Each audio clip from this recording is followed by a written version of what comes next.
เตรียมยกพลเข้าอโยธยาท่านต้องทำให้เขารู้ว่าท่านมิใช่สตรีสามัญที่จะมาบังคับได้เมื่อราชสำนักผู้เลยยศเสื่อมทรามขนาดนี้ข้าก็อาจจะอยู่นิ่งเฉยไม่ได้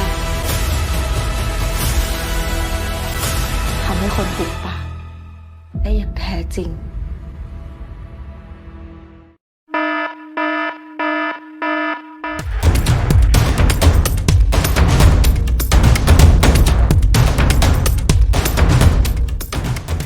Sesuai rencananya, Wamon berhasil membunuh sang raja dengan tangannya sendiri. Sedangkan Jinda meminum racun yang telah diberikan Wamon kepadanya untuk meracuni raja. Tapi justru Jindalah yang meminum racun tersebut. Ia tidak sanggup harus menanggung malu atas kehamilannya yang bukan anak dari Raja Cairacatirat. Saat pengawal kerajaan ini memaksa ingin masuk ke kamar raja, ia justru bertemu Wamon yang baru saja akan keluar dari sana. Di sini Wamon berkata sang raja sedang tidur pula setelah ia mengobatinya. Tapi pengawal ini tidak dengan mudah percaya begitu saja. Ia masih mengkhawatirkan rajanya itu. Pengawal kerajaan ini baru menyadari saat dirinya melihat pemandangan langit yang begitu aneh di luar jendela. Ia segera berlari ke kamar sang raja. Benar saja saat ia memeriksa denyut nadi sang raja sudah tidak ada lagi. Ya, Raja Cairacatirat telah meninggal dunia. Sedangkan di kuil terlihat Wamon sudah sangat puas atas kematian raja tersebut. Kini raja terkuat di Ayodhya itu pun tewas tanpa ada satu orang pun yang tahu kalau Wamonlah yang telah membunuhnya. Sedangkan Jinda berhasil diselamatkan oleh Tanyong. Di sini Tanyong meminta Jinda untuk bangkit, jangan dirinya lemah karena kedua anaknya membutuhkan dirinya. Tak ada lagi raja, maka dari itu dirinya lah yang harus kuat. Jinda segera tersadar akan hal yang telah ia lakukan adalah salah. Di sini ia berterima kasih kepada Tanyong karena selalu ada untuknya. Setelah kematian sang raja, posisi raja di Ayodhya saat itu tidak terisi, belum ada yang menggantikannya. Tapi kini Jinda telah bangkit. Ia harus menjadi ibu yang kuat demi anak-anaknya. Ia telah mengambil keputusan bahwa putranya Pangeran Yodvala yang akan naik tahta menduduki posisi Raja Ayodhya menggantikan sang ayah. Jinda akan mendampingi sang putra membimbing Pangeran Yodva sebagai bupati, di mana ia memiliki hak tersebut karena dirinya adalah permaisuri dan juga ibu kandung dari Pangeran Yodva. Semua yang hadir di sana tidak dapat berkutik atas keputusan Jinda. Kini Pangeran Yodva adalah raja di Ayodhya. Berita tentang Pangeran Yodva telah menjadi raja di Ayodhya membuat Wamon dan ayahnya murka. Keduanya tidak menyangka Jinda akan mengambil keputusan seperti itu. Di sini terlihat jelas kemarahan di mata Wamon. Ternyata pengawal kerajaan ini masih curiga atas kematian sang raja. Ia terus mencari tahu siapa pemilik tanda tato tempo hari yang ia temukan di tangan para musuh-musuhnya. Sedangkan Wamon terus mendesak Jinda untuk mengangkat dirinya sebagai suaminya, dikarenakan Jinda sedang hamil 4 bulan anaknya. Jinda lalu menceritakan semua rencana Wamon kepada Tanyong. Tanyong segera dapat membaca maksud dan tujuan Wamon adalah untuk mengendalikan Jinda melalui kehamilannya. Upacara pengangkatan Pangeran Yodva sebagai raja pun dilakukan, dan di sini sang ibu resmi menjadi bupati untuk membimbingnya dalam memimpin Ayodhya. Di momen itu Pangeran Yodva pun mengangkat Wamon sebagai penasehatnya dalam memerintah Ayodhya. Tapi hal itu bukanlah yang diharapkan oleh Wamon. Ia justru meminta Jinda untuk menjadikannya ayah dari Pangeran Yodva raja di Ayodhya. Wamon benar-benar marah atas penunjukan atas dirinya itu. Sangat terlihat jelas ia menahan kemarahan. Untuk membalas semua perlakuan Jinda terhadapnya, perlahan Wamon mulai menjalankan aksi balas dendamnya. Diawali dengan melarang Pangeran Yodva untuk tidur bersama Jinda. Malam itu Jinda merasakan kesakitan yang luar biasa. Ternyata ia akan melahirkan. Tak lama Jinda pun melahirkan seorang putri anak dari Wamon. Wamon mengunjungi Jinda dan tentu saja ingin melihat putri kandungnya itu. Tapi sikap Jinda terlihat sangat tidak menginginkan keberadaan Wamon di sana. Tidak dapat dipungkiri ia sangat membenci Wamon yang telah menghancurkan hidupnya selama ini. Bahkan di sini Jinda mengatakan bahwa anak perempuannya itu adalah anaknya dengan Raja Cairacatirat, bukan dengan Wamon. Apabila ada orang-orang yang berkata itu adalah anak haram, dapat dipastikan ia akan merobek mulut orang-orang tersebut. Wamon pun terdiam sampai sebegitu bencinya Jinda terhadapnya. Tapi ia tidak akan membiarkan Jinda melakukan hal itu. Di hatinya Wamon akan membalas semua ini terhadap Jinda. Setelah beberapa waktu terlihat kondisi Jinda yang sangat berbeda dari sebelumnya. Terlebih lagi saat dirinya sudah meminum obat yang ia minum. Tanyong pun merasa ada yang aneh pada Jinda. Ia begitu berubah dan seperti tidak mengenali Jinda. Tanyong terus memperhatikan sikap Jinda yang benar-benar berubah, bahkan penampilannya pun sangat berbeda. Tanyong merasa curiga dengan obat yang diminum Jinda akhir-akhir ini. Bahkan saat sedang melakukan pertemuan penting pun Jinda tidak fokus. Wajahnya pucat dan terlihat sangat lemah.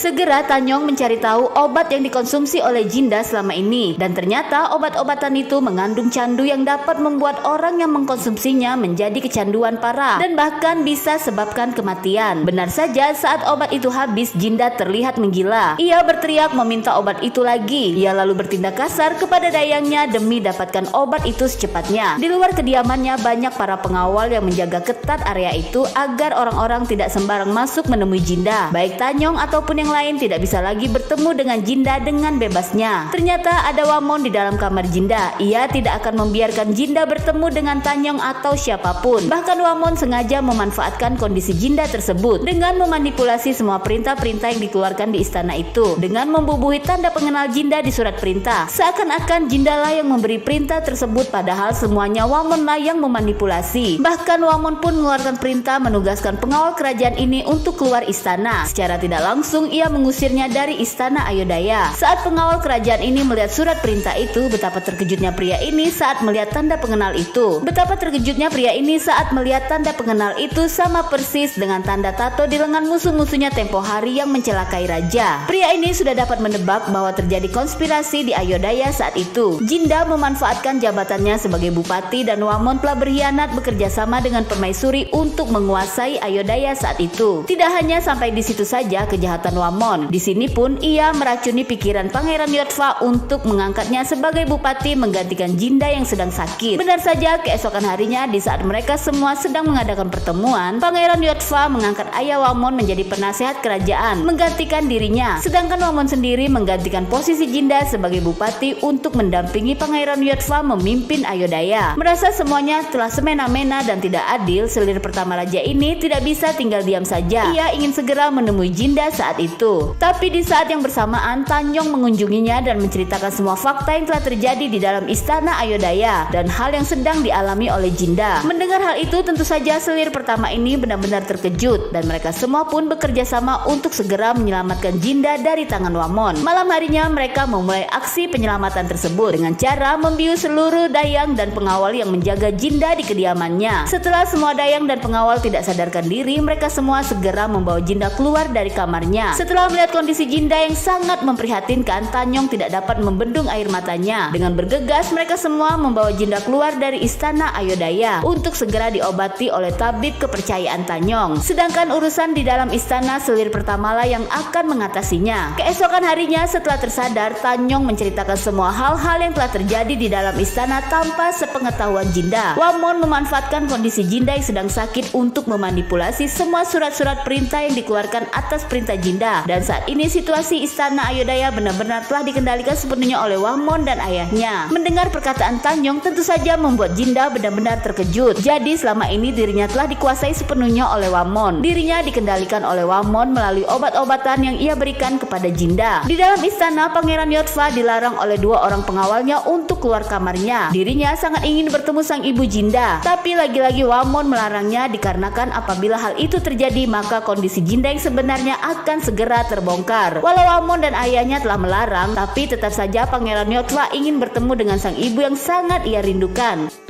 Merasa rencananya akan segera terbongkar, maka Wamon dan ayahnya ini segera bertindak demi hentikan Pangeran Yodfa yang ingin bertemu dengan Jinda. Terlihat jelas dari tatapan Wamon yang terlihat sangat kesal dan marah. Benar saja, untuk menghentikan semua itu, Wamon dengan tega membunuh Pangeran Yodfa menggunakan ular yang seolah-olah pangeran kecil itu tanpa sengaja dipatuk oleh ular berbisa itu dan sebabkan kematian. Kematian sang putra tercinta sampai di telinga Jinda yang sedang dirawat saat itu. Ia benar-benar histeris. Ia tidak dapat menahan amarahnya atas tindakan Wamon yang telah tega membunuh putranya tersebut. Tapi dirinya saat ini tidak bisa membalas semua itu karena kekuasaan saat ini berpihak kepada Wamon, dan tentu saja Jinda tidak memiliki bukti untuk menuduh Wamon sebagai pelaku pembunuh putranya tersebut. Jinda hanya bisa menangisi kematian sang putra. Beruntungnya Tanyong selalu menemaninya di saat dirinya sedang terpuruk. Tanyong meminta Jinda untuk lebih bersabar dan menahan amarahnya. Saat ini ia sangat mengerti apa yang dirasakan oleh Jinda saat saat ini. Kehilangan putra tercintanya dalam sekejap mata, terlebih lagi putranya tersebut dibunuh oleh sang kekasih yang haus akan kekuasaan. Karena menginginkan kekuasaan di Ayodhya dan menginginkan menjadi seorang raja, Wamon dengan tega membunuh nyawa yang tidak bersalah. Dapat dipastikan oleh Jinda, Wamon dan ayahnya akan mempertanggungjawabkan semua atas kekejamannya tersebut. Demi membalaskan dendamnya dan menjatuhkan Wamon, Jinda harus bangkit dan memainkan perannya agar tidak dicurigai oleh Wamon. Tak lama berita tentang kematian Pangeran Yodva pun tersebar ke seluruh istana dan tentu saja membuat kekacauan karena saat itu posisi raja di Ayodhya kosong setelah kematian Pangeran Yodva. Di sini terlihat orang-orang Wamon pun memasuki ruangan di Ayodhya itu. Dengan angkuhnya, Chan, orang kepercayaan Wamon, memasuki ruangan itu dan mengusir orang-orang di sana. Setelah Chan dan rombongannya masuk ke ruangan itu dengan angkuhnya, tak lama ayah Wamon pun datang dengan senyum yang menghiasi wajahnya. Ya, ayah dan anak ini telah berhasil menguasai Ayodhya sepenuhnya dengan cara kotor dan licik. Mereka tidak peduli nyawa-nyawa yang telah mereka korbankan demi ambisi keduanya menguasai Ayodhya. Sedangkan di luar istana terlihatlah Ongkam meminta seseorang untuk mengirimkan suratnya kepada pengawal kerajaan. Di dalam surat itu berisi tentang kekacauan yang telah terjadi di istana, di mana keturunan Raja Chairachatira telah tewas dan Wamon beserta ayah dan orang-orangnya telah menguasai Ayodhya. Benar-benar telah terjadi kekacauan saat itu. Laongkam sangat berharap orang yang ia perintahkan tersebut selamat dan surat yang ia kirimkan sampai dan dibaca oleh pengawal kerajaan. Kekacauan yang telah terjadi di istana Ayodhya membuat selir pertama ini ingin pergi dari istana yang sangat ia cintai itu. Ia ingin mengabdikan dirinya ke kuil untuk menenangkan diri. Setelah sang raja telah wafat, ditambah lagi kekacauan-kekacauan yang telah terjadi di Ayodhya. Ia ingin meninggalkan Ayodhya dan keputusannya itu telah ia pikirkan dengan matang. Walau dayangnya meminta untuk membatalkan, tapi keputusannya tetap sama, untuk meninggalkan Ayodhya. Ia tidak ingin terlibat lebih jauh lagi. Di istana terlihat Wamon mengangkat dirinya sendiri sebagai raja di Ayodhya. Ia mengikrarkan bahwa mulai saat itu dirinya lah raja di Ayodhya untuk seterusnya, menggantikan Pangeran Yodva yang telah meninggal, dan terlebih lagi keadaan Jinda yang sedang sakit, maka dari itu dirinya lah yang pantas menjadi raja. Terlihat jelas wajah angku Wamon yang sangat berambisi ingin menjadi raja di Ayodhya. Banyak nyawa yang dikorbankan untuk dirinya duduk di singgasana tersebut. Tapi di kejauhan tiba-tiba saja terlihat Jinda berjalan menuju ruangan tempat Wamon berada. Jinda tidak akan membiarkan Wamon menguasai Ayodhya sepenuhnya. Di sini saat ini ia bertekad akan memulai aksi balas dendamnya itu. Tidak ada lagi cinta di matanya, hanya kebencian yang ia rasakan terhadap Wamon. Ia terus berjalan dengan langkahnya yang penuh dengan kemarahan. Ia harus bersikap tenang dan memulai perannya sebagai Jinda yang patuh terhadap Wamon demi melancarkan semua rencananya. Mulai saat itu Wamon lah yang menjadi raja di Ayodhya. Ya, kini dirinya lah sang raja terkuat di Ayodhya.